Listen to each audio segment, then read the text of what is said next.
नमस्कार, मैं छत्तीसगढ़ अखबार के YouTube चैनल इंडिया आजकल से सुनील कुमार। अब चुनाव की चर्चा के अलावा और तो किसी चीज़ को लोग देख नहीं रहे हैं, तो हमारी भी मजबूरी है कि घूम फिर कर चुनाव पर चर्चा करना ही है। छत्तीसगढ़ में कांग्रेस की एक लिस्ट जो बची हुई थी अभी तक नहीं आई थी। 7 उम्मीदवारों की आखिरी लिस्ट कांग्रेस की कल आ गई है, जिसके साथ 90 पूरे हो गए। भाजपा के अभी 4 उम्मीदवार बाकी हैं।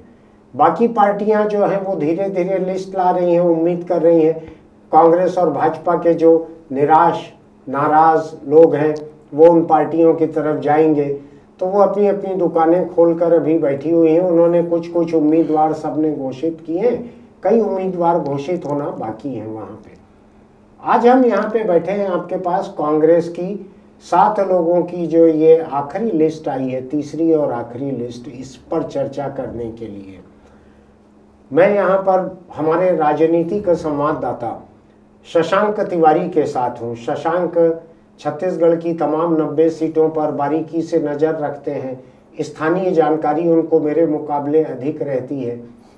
ऐसे में ये 7 नाम जो कल घोषित हुए हैं, ये क्यों इतने लेट हो रहे थे?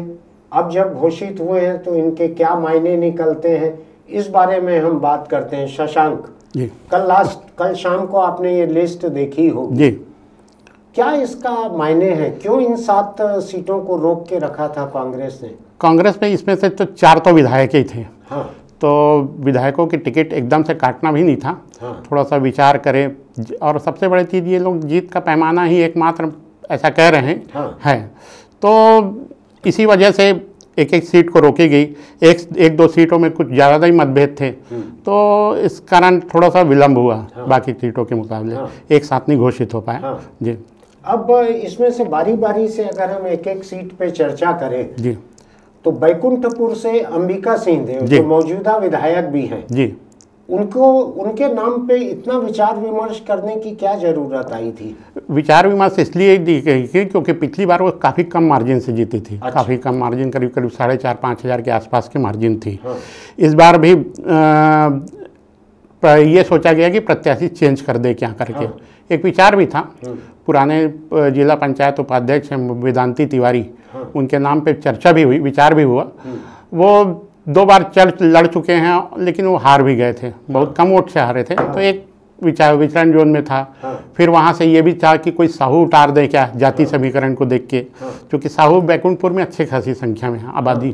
तो लेकिन अंततः ये फैसला हुआ कि इसी को रिपीट कर दे रहे हैं, मौजूदा विधायक को एक बार और मौका दिया जाए। महिला भी जा रही है। अच्छा, दूसरी चीज़ ये है कि भाजपा से जो पुराने प्रत्याशी हैं, मौजूदा भैयालाल राजवाड़े, ये लोग आपस में टकरा चुके हैं पिछले 2018 में। अच्छा। टकरा चुके हैं। तो इस बार फिर वही आमने सामने हैं। अच्छा, यानी तो 18 का चुनाव दोहरा रहा है। दोहरा रहे हैं, बिल्कुल। बाकी पार्टियां जो असर डालेंगी वो असर डालेंगी। थोड़ा सा गोंडवाना गणतंत्र पार्टी है और भी कोई तीसरे दल है। अंबिका सिंह देव के बारे में हम पिछली मीटिंग में भी यहाँ पे बात कर चुके हैं कैमरे पर जी, कि किस तरह से कुछ पारिवारिक वजहों से भी ऐसा लग रहा था कि वो चुनाव लड़ेंगी नहीं लड़ेंगी, ऐसा लग रहा था। बिल्कुल। लेकिन चलिए और अपन आगे नामों पे चर्चा करते हैं जी। तो ये बैकुंठपुर का ये हिसाब है, सरगुजा की सीट है जी। जो दोनों प्रमुख उम्मीदवार पिछली बार थे वही दोनों आमने सामने हैं मैदान में। जी। और अंबिका सिंह देव जो छोटे शायद 4-5 हजार की मार्जिन से जीती है, तो ये एक बार फिर कांग्रेस कैंडिडेट होकर सामने आई है। लेकिन पिछले बार की वो 4-5 हजार की जो लीड थी उनकी, वो कांग्रेस की लहर में थी। जो लहर बड़ी लहर थी, 62 सीटें शायद पहली बार में ही आ गई। 68 सीटें आ गई थी पहली बार में जी। तो इस बार देखना है वो कैसा परफॉर्म। इस बार सक्रिय रही है, सक्रियता में कहीं कोई कमी नहीं रही है। और भाजपा प्रत्याशी भैयालाल राजवाड़े भी खाली नहीं बैठे, मतलब पूरे 5 साल वो सक्रिय रहे हैं। तो मुकाबला अच्छा रहेगा। दोनों कैंडिडेट जो है मेहनत किए जी। अच्छा, अगला अब देखते हैं हम सराईपाली जी। सराईपाली से श्रीमती चातुरी नंद जी, इनको टिकट दी गई है। यहाँ कांग्रेस के विधायक तो दूसरे थे, किस्मत लाल नंद। हाँ। जो थानेदार थे शायद मेरे ख्याल से, और सरकारी नौकरी रिटायर होने के बाद वो आए थे। हाँ। अच्छी खासी मार्जिन थी, करीब करीब 52-55 हज़ार के पिछले चुनाव में 50,000 से ऊपर। बिल्कुल बिल्कुल जी। और फिर 50,000 से ज़्यादा मार्जिन से जीतने वाले को इस बार हटाने की नौबत आ गई। 9 पे आ गई। तो अपन से पहले भी चर्चा कर चुके हैं कि पहले से यहाँ शिव डहरिया काफ़ी इंटरेस्टेड थे। हाँ। खूब दौरा किए थे, तो उस समय से ये थोड़ा विवादों में भी रहे। हाँ। थोड़ी से कार्यकर्ताओं के बीच में पैठ उनकी कम हो गई थी। हाँ। और बदलने की मांग भी तो हो रही थी। हाँ। लेकिन इस बार श्रीमती चातुरी नंद को किए गए हैं। तो अच्छा। इनका बैकग्राउंड ये है कि ये अध्यापिका रही हैं। हाँ। और नौकरी छोड़ के फिर वो राजनीति में आई। और एक चीज़ थोड़ा सा बता दूं कि इसमें ये सामाजिक समीकरण है। हाँ, ये ऐसी सीट है, दोनों के नाम में नंद है। ये अनुसूचित जाति के लिए आरक्षित सीट है। हाँ। यहाँ बाकी जगह में तो सतनामी समाज या बौद्ध समाज है, सतनामी समाज की दाल है। यहाँ गाड़ा समाज का दबदबा है। अच्छा। अच्छे खासे मार्जिन है, मेरे ख्याल से करीब करीब 35,000 गाड़ा वोटर हैं। अच्छा। गाड़ा समाज के वोटर हैं। तो उड़ीसा सरहद से लगी हुई सीट है। हाँ। इसके तुरंत बाद उड़ीसा चालू हो जाता है। हाँ। और ये उसी समीकरण के हिसाब से दिया गया। और ये 5 सक्रिय रही, नौकरी छोड़ने के बाद पार्टी में सक्रिय रही और सामाजिक गतिविधियों में बढ़ चढ़ के हिस्सा ली है। अच्छा। तो ये एकदम अननोन पर्सन, मतलब ये अनजान है, इस तरह की बातें नहीं है। ये वहाँ जाना पहचाना चेहरा है जी, बिल्कुल। और भाजपा प्रत्याशी भी बहुत अच्छी हैं। हाँ। जिसका अपन चर्चा कर चुके हैं थोड़ा बहुत। हाँ। कि सरला कोसरिया जिला पंचायत की अध्यक्ष रही, जिला पंचायत सदस्य रही और गायत्री परिवार से जुड़ी हुई। तो ये भी घर घर तो पैठ वाली हैं। तो 2 अलग अलग चीजें हो गई। ये सतनामी समाज की हैं एक गायत्री परिवार की है ये 2 जी। गायत्री परिवार मोटे तौर पर मुझको ध्यान पड़ता है छत्तीसगढ़ में ओबीसी समुदाय के बीच ज्यादा पॉपुलर है। बिल्कुल। तो इनको यानी ओबीसी समुदाय के जो वोट होंगे वो भी गायत्री परिवार की वजह से उनकी तरफ, सरला कोसरिया की तरफ प्रभावित हो सकते हैं, भाजपा प्रत्याशी की। हाँ। लेकिन अच्छा, इसमें समस्या ये थी कि पिछली बार गाड़ा समाज से प्रत्याशी तय किए थे भाजपा ने। हाँ। चूँकि इस बार प्रत्याशी दिए तो काफ़ी विरोध भी हुआ है। हाँ। तो वहाँ से काफ़ी कुछ लोगों ने इस्तीफे दिए, काफ़ी कुछ वो हुआ है, नाटक हुआ है। अच्छा। परेशान हुई सरायपाली में।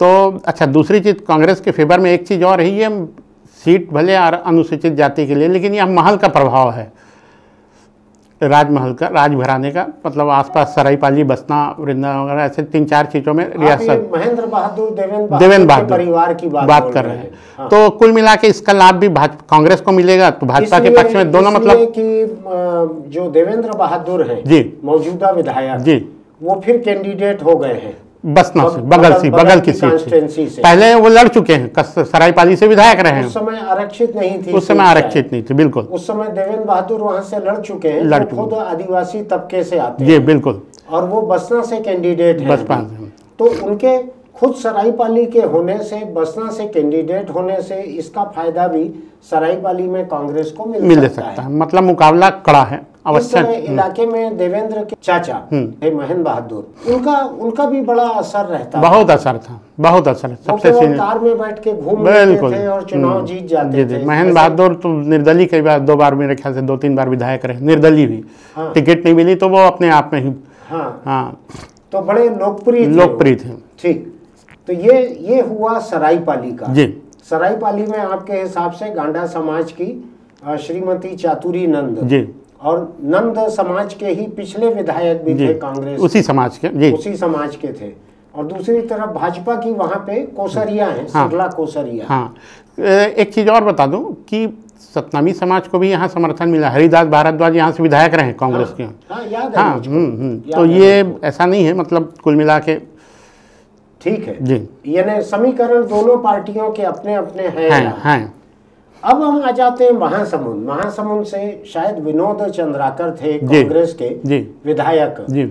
विनोद चंद्राकर को हटाने की नौबत क्यों आई? वो तो मुझको ध्यान है, एक इंटरव्यू मैंने उनको किया था जी। उन्होंने कहा कि जब महासमुंद सरकारी मेडिकल कॉलेज के मान्यता की बात आई जी, और वहाँ पे डॉक्टरों के रहने की जगह नहीं थी, तो उन्होंने होटल पूरा एक ले लिया ताकि जो MCI की टीम या नेशनल मेडिकल कमीशन की टीम आएगी तो वो वहाँ पे डॉक्टर दिख रहे हैं उनको ड्यूटी पे, फिर आखिरी में मेडिकल कॉलेज के डीन ने उनको कहा हमारे पास डेड बॉडी नहीं है, तो विनोद चंद्राकर ने अपने पैसे से डेड बॉडी खरीद के वहां पे रखवाई मेडिकल कॉलेज में।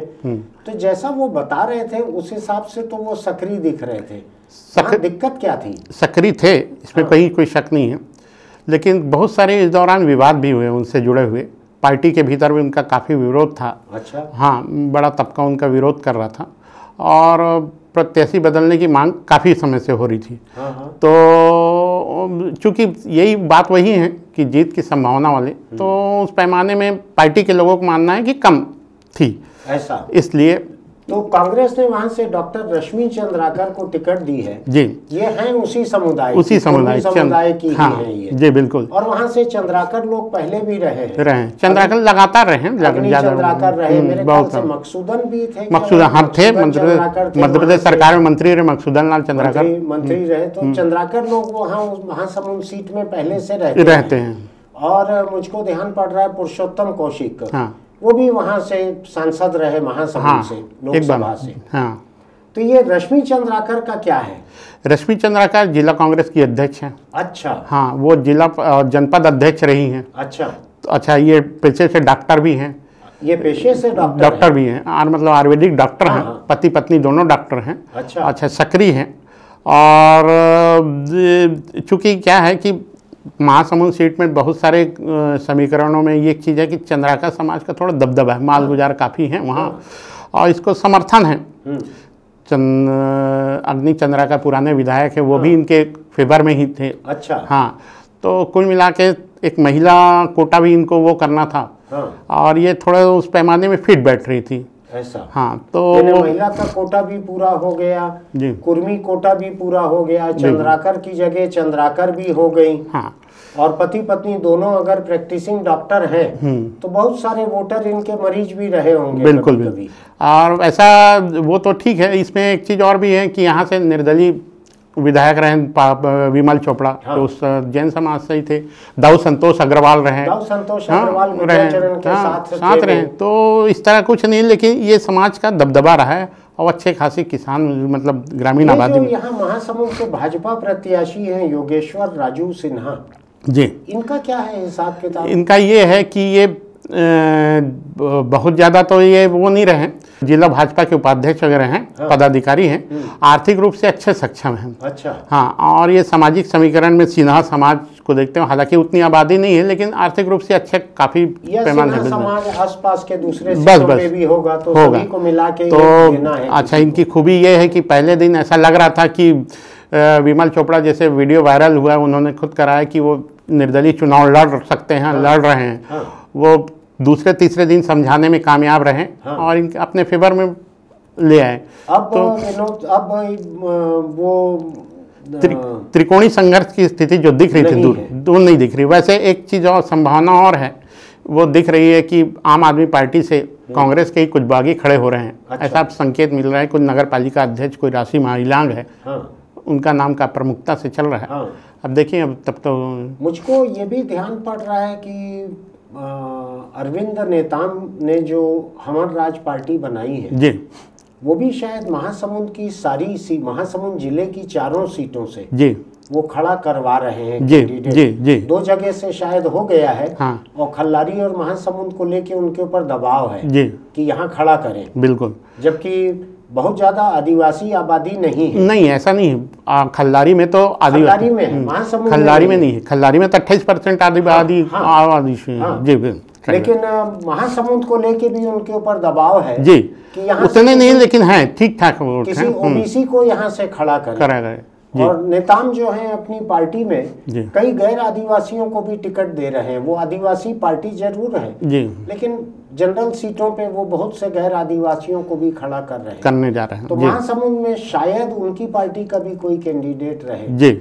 और अजीत जोगी चूंकि वहां से सांसद रहे हैं जी, तो मुझको लगता है अमित जोगी की नजर में वहां कोई न कोई तो होंगे बिल्कुल कैंडिडेट जी। और आप जो बतला रहे हैं कि आम आदमी पार्टी का भी वहीं पार्षद है, आम आदमी पार्टी का वही वो पार्षद भी है, पहले खाता वहीं खुला है उस जिले में। हाँ। तो ऐसे नहीं, तीसरी दल के लिए वहाँ पर्याप्त संभावना, पर्याप्त स्पेस है, ऐसा है। तो और मुकाबला त्रिकोणीय संघ की स्थिति में भी ला सकते हैं ये स्थिति। मुझको ध्यान है कि कांग्रेस भाजपा से परे महासमुंद में समाजवादियों की भी एक जगह रही है, काफी पुराने समाजवादी नेता रहे वहाँ। क्यों मुझको याद पड़ रहा है कि डॉक्टर रमेश जो हैं जी, वो भी खल्लारी से चुनाव लड़ते थे, महासमुंद जिले की राजनीति बिल्कुल करते बिल्कुल थे। बिल्कुल। और वो भी समाजवादी पार्टी से जुड़े हुए थे। हाँ जी, विधायक तो बात भाजपा से है। विधायक तो बाद में, और आखिरी हादसा तो उनके साथ जो है वो बड़ा ही खराब रहा कि रिकाउंटिंग जब शुरू हुई तो वो कोमा में चले गए और रिकाउंटिंग का नतीजा आया जिसमें डॉक्टर रमेश को विजेता घोषित किया गया। तो इस नतीजे को जानने के पहले ही गुजर गए थे। मुझको ध्यान है, समता कॉलोनी के अस्पताल में भर्ती थे वो। मैं उस वक्त गया भी था उनको देखने के लिए। अब ये महासमुंद जिले से लगा हुआ एक कॉन्स्टिट्यूंसी है कसडोल। कसडोल बड़ी दिलचस्प सीट है। कसडोल के बारे में ये मैं बतलाना चाहूँगा कि वहाँ से कांग्रेस की एक साहू महिला अभी विधायक थी, शकुंतला साहू। शकुंतला साहू मुख्यमंत्री की पसंदीदा भी थी, वो अपनी पुत्री की तरह मानते थे। उन्होंने अनौपचारिक चर्चा में ये भी कहा था कि मैं इसके लिए रिश्ता ढूंढ रहा हूँ, कुछ ऐसा था। वो मानते थे शकुंतला साहू को। शकुंतला साहू की पकड़ थी भूपेश सरकार में। क्या हो गया जो शकुंतला साहू को वहां कसडोल से हटाना पड़ा? बस मात्र वही है कि थोड़ा सा क्या है, पिछली बार ये भी 52,000 वोट से और बहुत बड़े मार्जिन से जीती थी। और वो भी गौरीशंकर अग्रवाल जी, जो कि विधानसभा अध्यक्ष थे, शायद उनको हराया था। उन्हीं को हराया था। और बहुत मार्जिन से जीती थी। और उस समय का मुझे याद है कि वो पूरा ये क्या है, क्षेत्र बहुत बड़ा है। ये यहाँ ये 2-3 विधानसभा है, जैसे ये बिखरा हुआ जंगल का इलाका। मतलब आप अगर आखिरी दिन अगर प्रत्याशी घोषित करते हैं नामांकन दाखिले, तो आप पूरे क्षेत्र भी नहीं घूम सकते। पिछली बार कमोवेश वही स्थिति शकुंतला के साथ थी, वो पूरे क्षेत्र भी नहीं जा सकी। लेकिन लोगों ने इतना वो किया, स्वीकार मत किया कि, और वो 52,000 वोट से जीती।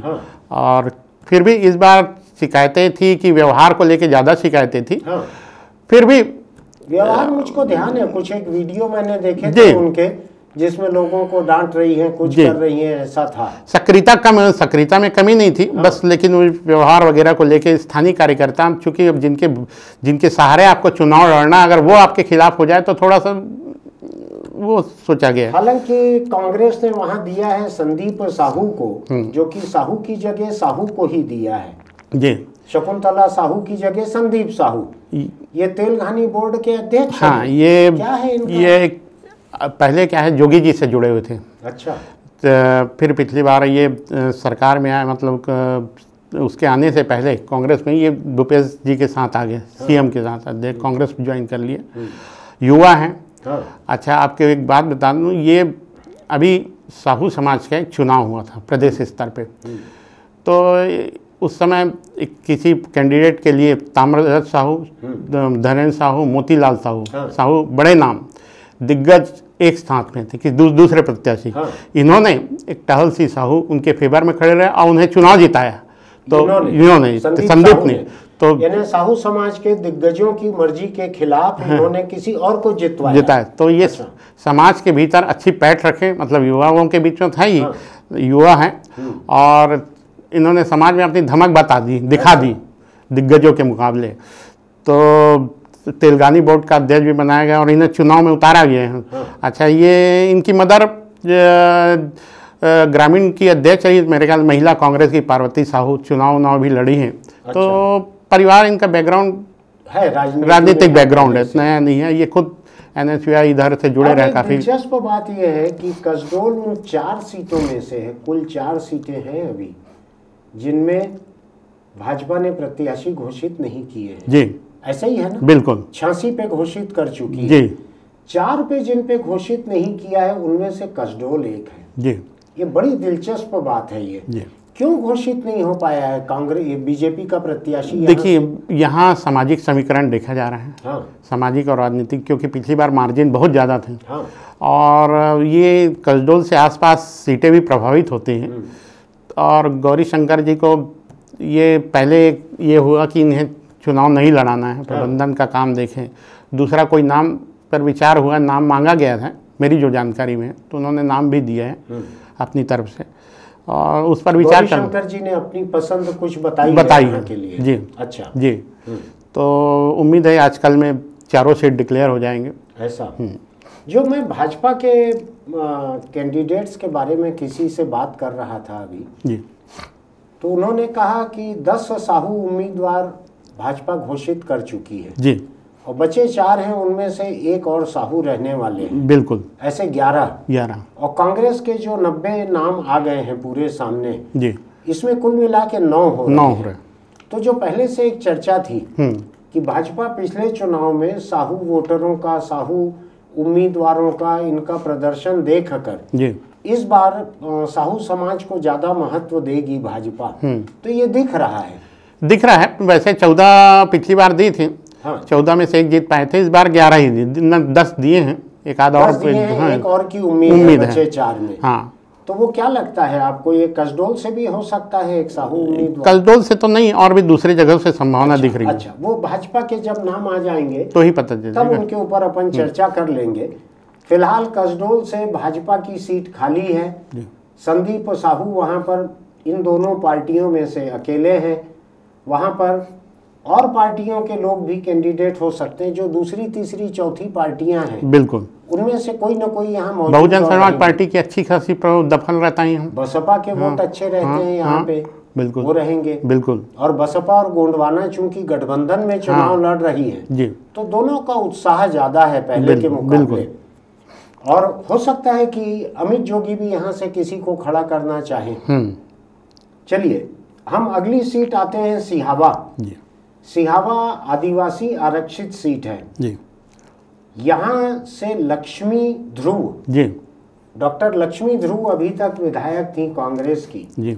और मुझको ध्यान है, हमने यहाँ इंटरव्यू किया था, कॉलेज में पढ़ाती थी, वो प्रोफेसर थी, वहां से नौकरी छोड़कर वो राजनीति में आई थी जी, और विधायक बनी थी सिहावा से जी। उनको क्यों हटाना पड़ा कांग्रेस पार्टी को? देखिए, वो ऐसा कोई कारण ठोस तो नज़र नहीं आ रहा है, सिर्फ यही है कि जीतने की संभावना कम रही होगी, यही एक दिख रहा है, क्योंकि कोई शिकायत नहीं थी। ये बाकियों के साथ, कुछ लोगों के साथ तो ये रहता है कि इधर उधर जायज नाजायज काम के लिए दबाव, नाजायज कमीशन खोरी, किसी तरह रेत खदान शराब, ये तो इस तरह की बिल्कुल भी नहीं थी, बिल्कुल भी नहीं था। पारिवारिक भी बैकग्राउंड काफ़ी साउंड था, तो वो उस तरह का कुछ नहीं था।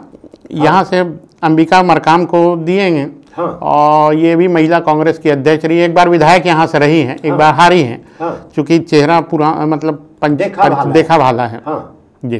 तो अब यहाँ पे भाजपा प्रत्याशी नाम आपने लिखा है श्रवण मरकाम जी। तो ये दोनों आदिवासी के भीतर भी एक ही समाज के हो जी, बिल्कुल बिल्कुल। और श्रवण मरकाम एक बार विधायक रहे हैं, ऐसा पूर्व विधायक। अच्छा, हाँ। और किसी पार्टी का कोई यहाँ पे दखल दिखता है? ये थोड़ा बहुत गोंडवाना गणतंत्र पार्टी या मतलब हमारा राज पार्टी, क्योंकि कांकेर से लगी हुई सीट है। मुझको ऐसा ध्यान पड़ रहा है कि नेताम जब सांसद बने थे जी, तो उनके एक वक्त ये सिहावा उनकी सीट पे आता था, संसदीय जी, बिल्कुल। माधव से ध्रुव पुराने मंत्री हुआ करते थे, 4 सीटें आती थी यहाँ की। तो अब वो अलग हो गया है, अब ये जिला उसमें नहीं आता जी। तो ये सिहावा से मरकाम समुदाय के ही 2 लोग जी, ट्राइबल, दोनों गौड़ समाज से ही हैं। एक हम आते हैं, बड़ी दिलचस्प और बड़ी महत्वपूर्ण, बड़ी कांटे की थी मुकाबले की ये सीट, ये है धमतरी सीट। धमतरी में कांग्रेस की तरफ से बड़े ऊंचे दर्जे की खींचतान चल रही थी, और उस खींचतान में रामगोपाल अग्रवाल जो कोषाध्यक्ष हैं कांग्रेस के, उनकी हमेशा से ये हसरत रही वहाँ चुनाव लड़ने की, हमेशा से। और पिछले चुनाव में जब गुरमुख सिंह होरा वहाँ से चुनाव लड़े, तो रामगोपाल अग्रवाल ने एक कैंडिडेट खड़ा किया जिसने ढेरों वोट पाए, 20,000 19,000 कुछ वोट पाए। और वैसे त्रिकोणीय संघर्ष में भाजपा की रंजना साहू, इनका हमने इंटरव्यू किया था, 464 वोटों से जीती थी रंजना साहू, बहुत कम वोटों से, शायद प्रदेश में सबसे कम वोटों से जीतने वाले उम्मीदवारों में ये एक थी। हाँ। और ट्रेंगुलर में उतने कम वोट थे इनके। जी। इस बार फिर गुरमुख सिंह वोरा 5 साल वहाँ मकान लेके, मकान में रह के लगातार कार्यक्रम अटेंड कर रहे थे और 5 साल उन्होंने खर्च भी किया इस सीट पर। आखिरी पल तक उनका नाम चलते रहा, लेकिन उनका नाम क्यों नहीं हो पाया, इसको हम एक और सीट के साथ जोड़ के अभी डिस्कस करेंगे। फिलहाल धमतरी से कांग्रेस ने जिनको टिकट दी है, ओमकार साहू, क्या है इनका? ये पिछली बार तो राम गोपाल अग्रवाल टिकट प्रत्याशी बनने में कामयाब नहीं रहे।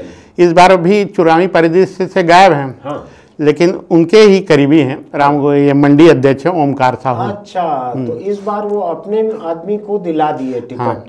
और तो समाज एक किस्म से रुमाल रख दिया है इस सीट पे।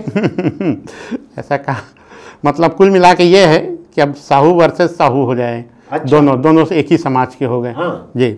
और ये मंडी अध्यक्ष हैं। हाँ।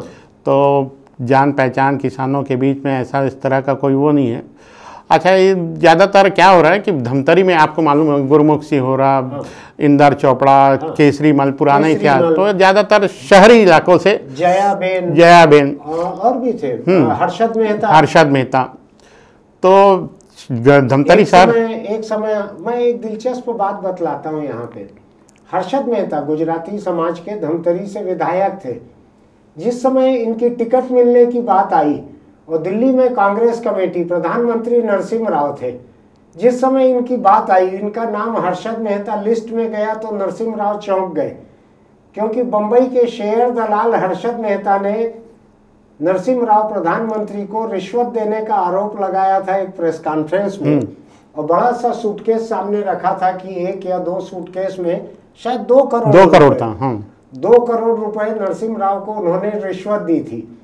तो हम लोग यहाँ हर्षद मेहता से मजाक भी करते थे कि हर्षद भाई, आपका नाम लिस्ट में जाता है नरसिम्हा राव के सामने तो वो डर जाते हैं, उनको वही हर्षद मेहता बंबई वाला याद आता है।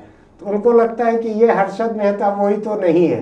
क्योंकि जिनको नहीं याद है उनको मैं एक बात बतला दूं, जिस हर्षद मेहता ने हिंदुस्तान के शेयर मार्केट में भूचाल ला दिया था, भूचाल भी ला दिया था और ज्वालामुखी भी फोड़ दिया था जिस हर्षद मेहता ने, वो हर्षद मेहता एक वक्त रायपुर में रहता था। उसकी माँ यहाँ टीन की पेटी बनाने का काम करती थी। उनका भाई जो है यहाँ पे पढ़ता था। बिल्कुल। और आपको भी शायद याद होगा और पता होगा कि छत्तीसगढ़ के कुछ बड़े बड़े दिग्गज, मोहम्मद अकबर, अमितेश शुक्ला, विवेक ढांड, ऐसे लोगों के साथ पढ़ता था ही अश्विन मेहता यहाँ पर। जी। बाद में ये हुआ, मैं रिपोर्टिंग करता था तो मैंने एक रिपोर्ट बनाई थी, यूनियन बैंक से हर्षद मेहता की माँ ने 40,000 रुपए कर्ज लिया था टीन की पेटी बनाने के एक छोटे से कारखाना, क्या होता है, वर्कशॉप के लिए। वो पैसा समय पे नहीं पट पाया। हर्षद मेहता हजारों करोड़ का आसामी हो गया, लाखों करोड़ का भूचाल लाने लगा शेयर मार्केट में। लेकिन रायपुर में हर्षद मेहता की मां यूनियन बैंक की कर्जदार थी। मैंने वो जानकारी निकालकर रिपोर्ट बनाई थी कि हर्षद मेहता की मां अब भी रायपुर के बैंक की कर्जदार। उसके बाद वो 40,000 रुपया ब्याज वगैरह सहित किसी ने, उस वक्त तो हर्षद मेहता और उसके भाई अश्विन मेहता के दोस्त यहाँ ऐसे थे जो अपने जेब में से निकाल के वो 40,000 या 2 लाख ऐसा दे सकते थे बैंक को। ऐसा कुछ बैंक को पैसा मिला होगा। तो ये हर्षद मेहता का नाम याद आया मुझको धमतरी से, जहां हर्षद मेहता, और शायद वो अकेला ऐसा शहर था या सीट थी जहां से 2 गुजराती विधायक रहे। बिल्कुल। एक जयाबेन, वो भी गुजराती रही। बिल्कुल। एक हर्षद मेहता, वो भी गुजराती रहे। दोनों शहर के रहने वाले रहे, वहां से विधायक रहे। सेठ केसरी मल कहलाते थे। मैं सेठ वे टाइटल पे भरोसा नहीं करता, लेकिन उनका नाम वैसे ही चलता था। वो वहां से विधायक 4 बार विधायक रहे थे। 4 बार विधायक रहे। तो उसका मिजाज थोड़ा सा ऐसा है कि दूसरी सीटों के लोगों को भी वो बर्दाश्त कर लेती है, जिता देती है। धमतरी की सीट, वहां से गुरमुख सिंह होरा भी चुनाव लड़े थे पिछला। हाँ, एक बार विधायक रहे। एक बार विधायक रहे, एक बार वो कुरुद से भी शायद विधायक रहे। तो ये अभी हम उस पे गुरमुख सिंह पे फिर दोबारा आ रहे हैं 1 मिनट के भीतर। ये ओंकार साहू जो है कैसे कैंडिडेट हैं? मंडी अध्यक्ष हैं, किसान हैं। हाँ। अब ठीक हैं, दोनों एक ही समाज के हैं। साहू समाज के हैं। साहू आबादी काफ़ी है ग्रामीण इलाकों में। और चूंकि रामगोपाल अग्रवाल की असली पसंद है जी, तो इनको कुछ खर्च वगैरह में भी वहाँ कमी नहीं रहेगी। बिल्कुल। यानी रामगोपाल आज शायद अदृश्य हैं, लेकिन ओंकार साहू के चुनावी खर्च के पीछे अदृश्य हाथ रहेगा। जी बिल्कुल, ऐसा लगता है। बिल्कुल। अब मंडी अध्यक्ष हैं तो मंडी अध्यक्ष और बड़ी किसान वाला बड़ी ताकतवर जगह होती है। अब वो भी धमतरी धमतरी में गंगरेल बांध के सिंचाई की वजह से जी धान की पैदावार खूब है, वहाँ की मंडी खूब संपन्न है जी। और अगर मुझको गलत याद नहीं पड़ रहा है तो धमतरी कृषि उपज मंडी का नाम तुरंत चुकारा समिति है। यहाँ पे जो धान लेके जाते हैं उसको तुरंत चुकारा हो जाता है। शायद ऐसा, मुझको अगर गलत याद नहीं पड़ रहा है तो धमतरी मंडी का नाम तुरंत चुकारा समिति है जी।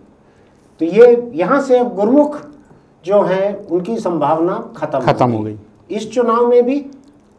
अब और उम्र भी उनकी उम्र हो गई है, अगले किसी चुनाव में भी अब वो विधानसभा तो अब धमतरी से नहीं लड़ सकते वो। अब शशांक आज की इन 7 सीटों में आखिरी सीट, और ये भी बड़ी दिलचस्प सीट है, कम दिलचस्प नहीं है। इसके ऊपर आते हैं, ये रायपुर उत्तर। रायपुर राजधानी में 4 सीटें हैं जिसमें 3 सीटें तो दिशाओं के नाम पे हैं और 1 सीट ग्रामीण है। पता नहीं उसको दिशा मिली नहीं, क्यों दिशा उसको आवंटित नहीं हो सकी कोई, जबकि पूर्व नाम खाली है ना। हाँ, पूर्व। हाँ? पता नहीं क्यों उसका नाम नहीं मिला, उसको ग्रामीण नाम दिया गया है। क्यों उसको एक दिशा आवंटित नहीं गई, जबकि 4 दिशा होती है, 3 दिशाओं के नाम पे 3 सीटें हैं। खैर, अभी हम बात कर रहे हैं रायपुर उत्तर की। यहाँ से कुलदीप जुनेजा विधायक हैं और मैं शशांक ज़्यादा जानते हैं, लेकिन जो थोड़ा बहुत मैं जानता हूँ कुलदीप जुनेजा को, ये स्कूटर पे दिन भर घूमने वाले गिने चुने विधायकों में से हैं। आमतौर पे विधायक शुरू होते हैं मोपेड से और जल्दी ही वो बड़ी बड़ी गाड़ी में आते आते कार्यकाल पूरा होने तक फॉर्च्यूनर जैसी 30 से 50 लाख 60 लाख की गाड़ी में आ जाते हैं। लेकिन कुलदीप जुनेजा, इनके पास भी बड़ी गाड़ी है। इनका संपन्न समुदाय में देखता हूं मैं कि बड़ा उठना बैठना है, इनके समर्थक संपन्न समुदाय में बहुत सारे हैं। लेकिन ये खुद जो है जमीन से जुड़े हुए, फुटपाथ से जुड़े हुए विधायक हैं। मैं इनको कई बार देखता हूँ, ये सड़क किनारे अपने ऑफिस के बाहर सीढ़ी पे ही बैठे रहते हैं। बिल्कुल। रायपुर में कम से कम 2 जगह अपने विधानसभा क्षेत्र में ये सड़क के किनारे कई घंटे रोज बैठते हैं, कई घंटे रोज जी। ऐसा ही है। बिल्कुल। इनके ही चुनाव क्षेत्र में मेडिकल कॉलेज हॉस्पिटल आता है रायपुर का। वहाँ ये सैकड़ों लोगों को इलाज के लिए भेजते हैं, कुछ करते हैं। और सिख समाज जितना समाज सेवी है, उस हिसाब से जेल रोड पर इनका ऑफिस जो है इनके चुनाव क्षेत्र में, उस ऑफिस से लगे हुए एक कमरे में दवाई का लंगर ऐसे चलता है, जो गुरुद्वारों में लंगर चलता है जहाँ खाना मिलता है। तो कुलदीप जुनेजा ऐसे विधायक हैं जिनके ऑफिस से लगा हुआ दवाई का लंगर चलता है। ये बतलाइए, जब इतना जमीन से जुड़े हुए विधायक थे, इतना मेहनत करते हैं, सड़क में दिखते हैं पूरे समय, इनकी टिकट डावाडोल क्यों थी जो आखिरी की 7 सीटों में से इनका नाम आया? देखिए, इनके साथ पता नहीं क्या है कि 2-3 बार जब भी हुआ इनके टिकट लास्ट मोमेंट में ही तय हुई है। ऐसा? हाँ, पहले भी वैसे ही हाल रहा है, क्योंकि उत्तर में दावेदार मजबूत रहते हैं आर्थिक रूप से। कुछ लोग रहते हैं जो हड़बड़ा के आखिरी में एयरपोर्ट पहुंच के चेक इन करते हैं, आखिरी पैसेंजर रहते हैं, दरवाजा बंद। बिल्कुल उसी अंदाज वैसे है। बिल्कुल। और चूंकि यहाँ से बड़े ताकतवर लोग आर्थिक रूप से जो मजबूत हैं वो करते हैं, तो किसी न किसी तो रूप से प्रभावित करने की क्षमता रखते हैं। हाँ। और लेकिन रायपुर उत्तर में अच्छे दावेदार थे। अगर कुलदीप को नहीं देता था, कुलदीप के अलावा थे डॉक्टर राकेश गुप्ता। डॉक्टर राकेश गुप्ता के अनजान चेहरा तो थे ही नहीं।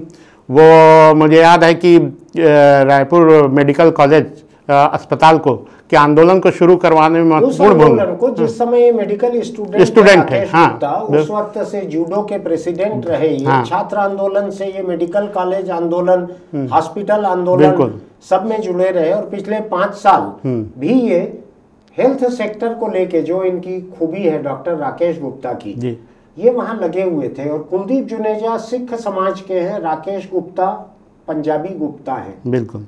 तो पंजाबी और सिख ये थोड़ा सा करीब के हैं और ये दोनों एक दूसरे के साथ भी थे कि जिसको भी टिकट मिलेगी दोनों में से एक दूसरे का साथ देंगे। बिल्कुल। इसमें एक चीज़ और भी है, आपको याद होगा डॉक्टर राकेश गुप्ता के पिताजी सरदारी लाल गुप्ता, हाँ। आपको याद होगा कि 89-90 में, हाँ। 90 में ये श्यामाचरण जी के नज़दीक थे। उस समय रायपुर ग्रामीण से टिकट के मजबूत दावेदार थे। हाँ। ऐसा माना जाता था कि फिर बाद में राजन तिवारी को मिल गई थी। तो लगभग वो स्थिति अभी खैर अलग है। गुप्ता बहुत ही जुझारू हैं, बहुत ही सामाजिक सरोकार से जुड़े हुए हैं जी। अपनी प्रैक्टिस वगैरह छोड़ के भी सामाजिक काम किसी का करवाने के लिए निकल पड़ते हैं। राकेश गुप्ता और कुलदीप जुनेजा ये एक दूसरे के साथ रहे। आखिरी दिन तक इनकी कंधे पे हाथ रखे हुए, राकेश के कंधे पे कुलदीप ने हाथ रखा हुआ है। कुलदीप का कद भी बड़ा था और दोनों के बीच संबंध में भी कुलदीप वरिष्ठ है। नहीं, ये कह भी चुके थे अगर मुझे नहीं देना है तो चुके थे कि मैं राकेश गुप्ता कह भी चुके थे कि अगर कुलदीप जुनेजा को मिलता है तो वो उनके संचालक रहेंगे। लेकिन राजधानी की इतनी महत्वपूर्ण सीट में और ऐसा कौन सा नाम था जिसकी वजह से इतनी देर हुई? एक प्रमुख नाम था जो पार्षद हैं, अजीत कुकरेजा। हाँ। अब पार्षद के रूप में कैसे हैं ये तो बहुत ज़्यादा उसमें कहने बोलने लायक नहीं है, लेकिन क्या है, युवा हैं 20-30-32 साल के। शुरुआत में मैं ये देख रहा हूँ आर्थिक रूप से काफ़ी सक्षम है। सक्षम का ये रहा है कि बीच में अंदाज ये लगा, इस बात से लगाया जा सकता है कि एक किसी धरने में दोनों के बीच में विवाद हुआ था अपने सीनियर विधायक के साथ जो हाउसिंग बोर्ड का चेयरमैन है। हाँ। उसके साथ बदसलूकी किया, व्यवहार भी ठीक नहीं रहा। तो उसकी शिकायत उन्होंने की, लेकिन पीसीसी की हिम्मत नहीं हुई, वीसीसी की हिम्मत नहीं हुई कि एक नोटिस जारी कर सके। ऐसा? हाँ, नोटिस भी जारी करते। तो ये इस तरह का, इसको लेके बहुत नाराजगी भी थी नीचे लोगों को। अजीत कुकरेजा तो अजीत कुकरेजा की आर्थिक संपन्नता जो है जी, वो काफी उनके लिए वजन जुटा दिया पार्टी के भीतर जी। तो फिर वो ये प्रचार, ये भी कहा गया है कि सर्वे में चूंकि नंबर 1 है, नाम है, तो अब सर्वे तो ठीक है, अपनी जगह है, तो उसका नाम ऊपर लाया। कई बाहर के नेता, छत्तीसगढ़ के नहीं, बाहर के नेता उनके सपोर्ट कर रहे थे। तो अब देखिए, मैं जो गुरमुख सिंह होरा की धमतरी की बात कर रहा था और कुलदीप जुनेजा के रायपुर की, कांग्रेस पार्टी के सामने ये दुविधा थी कि धमतरी और रायपुर उत्तर, इन 2 सीटों को जोड़ के देखना था उसको, दोनों में से किसी एक सिख को देना था बिल्कुल उसको टिकट। तो अब जब कुलदीप की टिकट यहाँ से रायपुर से फाइनल हो गई तो गुरमुख की वहां से टिकट कट गई। इसको दूसरे तरीके से भी ले सकते हैं कि मुख्यमंत्री धमतरी से शायद साहू को देना चाहते थे जी। तो जब ओमकार साहू का नाम धमतरी से फाइनल हो गया तो उसका मतलब है कि गुरमुख सिंह होरा की टिकट धमतरी से अब नहीं बननी थी। तो उस हालत में कुलदीप की टिकट फाइनल हो गई रायपुर से। ये सिख समाज के 2 में से एक को देना था, तो गुरमुख को नहीं मिली, कुलदीप को मिल गई। बिल्कुल ऐसा ही डामाडोल ये चल रहा था मामला। लेकिन एक दूसरी चीज मैं देख रहा हूँ, धमतरी में भी सिंधी समाज के कुछ लोग हैं, आबादी है थोड़ी, वहां भी कांग्रेस से कोई कोशिश कर रहे थे जी। और रायपुर उत्तर से भी एक सिंधी कैंडिडेट कोशिश कर रहे थे जी। सिंधी समाज को कांग्रेस ने कोई टिकट नहीं दी जी, नहीं दी और भाजपा ने भी नहीं दी, बीजेपी ने भी नहीं दी, इन दोनों ने नहीं दी। दूसरा गुजराती समाज जी, इसको भाजपा ने भी कोई टिकट नहीं दी। हाँ। कांग्रेस ने भी नहीं दी। ऐसा ही हुआ। बिल्कुल यही है। हाँ। यानी 2 समाज, सिंधी और गुजराती जी। अब इसको थोड़ा ध्यान से समझिए आप इसके महत्व को। एक समय श्रीचंद सुंदरानी यहाँ से लड़े थे, देवजी पटेल धरसींवा के गुजराती विधायक थे, धमतरी में बार गुजराती विधायक कांग्रेस के बनते थे। राजनांदगांव से एक सिंधी कैंडिडेट लीलाराम भोजवानी बीजेपी ने बनाया था। यहाँ से भाटापारा से कलावती मेहता, भाटापारा से कलावती मेहता बुजुर्ग महिला थी, मैं भूल रहा था नाम उनका। देखो अब आप इस बात को समझिए कि मोदी और शाह जिस गुजरात के हैं वो गुजराती हैं। उनके रहते एक प्रीतेश गांधी भी उनके करीबी धमतरी से गुजराती समाज के नौजवान नेता है। मोदी और शाह का इश्तहार वगैरह उनका छपता है। अब आप देखिए मोदी और शाह के गुजरात के गुजराती समाज के किसी को टिकट नहीं मिली है। जिस देवजी पटेल की सीट धरसीवा से अनुज शर्मा को दी गई है, जो नए आए हैं बीजेपी में, अब भी आए हैं नए कुछ महीने पहले, तो गुजराती समाज जिससे कि मोदी और शाह दोनों आते हैं उसको एक भी सीट नहीं मिली 90 में। जबकि मेरा मानना है रायपुर में गुजराती बड़ी संख्या में, बिल्कुल, और कई शहरों में बड़ी संख्या में गुजराती हैं, टिकट एक भी नहीं मिल पाई। दोनों बड़ी पार्टियों से नहीं मिल पाई। बिल्कुल। सिंधी समाज, यहाँ तो छत्तीसगढ़ के रायपुर में तो सिंधी समाज का समाज के रूप में भी दावा था। जो शदानी दरबार के गुरु हैं युधिष्ठिर लाल जी, उनके बेटे को टिकट देने के लिए भी बड़ी स्ट्रांग लॉबिंग चली। बिल्कुल बिल्कुल। और मुझको ध्यान है शदानी दरबार जो है इसकी पकड़ दिल्ली में भाजपा में बहुत ऊपर तक अटल अडवाणी के समय से है। अभी जो संत युधिष्ठिर लाल जी हैं, इनके पिता संत गोविंद राम जी, मैं उनके पास कभी कभी जाता था।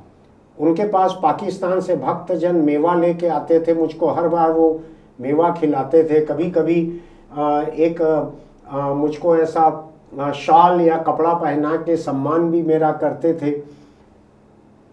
तब से मैं देखते आ रहा हूँ शदानी दरबार को। शदानी दरबार की भाजपा में दिल्ली में बड़ी पकड़ है, लेकिन संत युधिष्ठिर लाल जी के बेटे को टिकट नहीं मिल पाई अभी। अजीत कुकरेजा अपनी तमाम संपन्नता के बावजूद टिकट नहीं पाए। श्री चंद्र सुंदरानी भाजपा से सक्रिय थे, टिकट नहीं मिल पाई। तो दो समाज गुजराती और सिंधी जो परंपरागत रूप से भाजपा के मतदाता माने जाते हैं, व्यापारी समुदाय होने के कारण, टिकट न भाजपा ने दी न कांग्रेस ने दी। धमतरी और रायपुर उत्तर की सीटों को जोड़कर देखने की जो बात थी, मुख्यमंत्री भूपेश बघेल ने रायपुर उत्तर के लिए राकेश गुप्ता को अपनी सहमति दी थी। अनौपचारिक बातचीत में कहा था कि ठीक है तैयारी करो, सबसे मिलो जाकर। राकेश गुप्ता ने सबसे मुलाकात भी की थी। और मैं आपको बतला सकता हूं राकेश गुप्ता की शक्ल में रायपुर उत्तर को एक ऐसा कैंडिडेट मिल सकता था जिसका काम करने के लिए गैर राजनीतिक लोग हजारों की संख्या में सामने आते। बिल्कुल। उन्होंने अपने पूरे जीवन में हजारों लोगों का भला किया है। कोरोना काल में अभी विपरीत परिस्थितियों में, कोरोना काल की विपरीत परिस्थितियों में वो रात दिन लगे रहे काम करने के लिए। और उनका काम करने के लिए मैं सक्रिय राजनीति में तो नहीं जाता, लेकिन मैं उनकी कॉन्स्टिट्यूंसी के अपने दोस्तों को व्हाट्सएप पे मैसेज जरूर करता कि राकेश जितना अच्छा कैंडिडेट भूले भटके मिलता है, ध्यान रखना इस बात को। टिकट नहीं दी कांग्रेस पार्टी ने, उसके अपने गणित होंगे। इन 7 सीटों के बारे में कुछ और कहना है शशांक? बस यही है कि इसमें ज़्यादा कुछ कहने लायक तो नहीं है। और कुछ एक चीज है कि जो साहू समाज की सीटें हैं जी, वो बतलाती हैं कि साहू कैंडिडेट कुर्मी कैंडिडेट से ज्यादा रहेंगे इसमें। आपका कहना है कि भाजपा ने पिछले चुनाव में ज्यादा दिए थे, इससे भी ज्यादा, उससे कम है, लेकिन आज भी सर्वाधिक है। अभी भी भाजपा ज्यादा है। मैं उम्मीद करता हूँ खास चर्चित सीटें हैं, इसके ऊपर जितनी बातें की है हमने, मैं उम्मीद करता हूँ कि लोग देखेंगे। हम लोग बहुत जल्दी ही, हम लोग शाम तक या कल तक हम किसी और मुद्दे को लेके चुनाव के आपके सामने आएंगे। और तब तक आप खुद भी सोचिए कि कांग्रेस, और अभी भी भाजपा की 4 सीटें बाकी हैं, ठीक है जी। तो हम भाजपा की 4 सीटों को लेकर आपके बीच आएंगे। तब तक के लिए अगर आपको हमारे वीडियो पसंद आते हैं, सब्सक्राइब कीजिए, नोटिफिकेशन की बटन दबाइए, लाइक जरूर कीजिए। 5 पैसा 6 पैसा जो भी एक दर्शक से मिलता है, लाइक करने पे ही मिलता है, उसके बिना नहीं मिलता है। और टिप्पणी लिखिए, आपको हमारी बातें कैसी लगती हैं। लंबी लगती है बातें तो वो भी लिख दीजिएगा। फिर मिलते हैं। 5 साल के बाद आपके पास फिर एक मौका आया है वोट डालने का। ये इसलिए ज़रूरी है क्योंकि इन पिछले 5 सालों में हमने कई बार ये सुना, देखा और परखा कि बहुत सारी चीज़ें सरकार नहीं की है और आप दुखी भी हुए हैं क्योंकि क्यों ये काम नहीं हो पा रहा है। महिलाओं की बात हो, बच्चों की बात हो, बुज़ुर्गों की बात हो, कई ऐसा एग्जाम्पल्स है हमारे पास जिससे हमको लगता है कि सरकार को बढ़ चढ़ कर करना चाहिए। और फिर हम घर में बैठ के बात करते हैं, दोस्तों से बात करते हैं कि हमने गलत वोट डाल दिया है या वोट नहीं डाला है और इसके कारण ये काम हो रहा है या काम नहीं हो पा रहा है। तो आप सबसे अपील है कि आप बढ़ चढ़कर सामने आइए, वोट डालिए। जो काम आप करवाना चाहते हैं, जो काम आपके एजेंडा में है, वो सरकार करे और सही सरकार करे, सही लोग चुनकर आए और सही सरकार बने।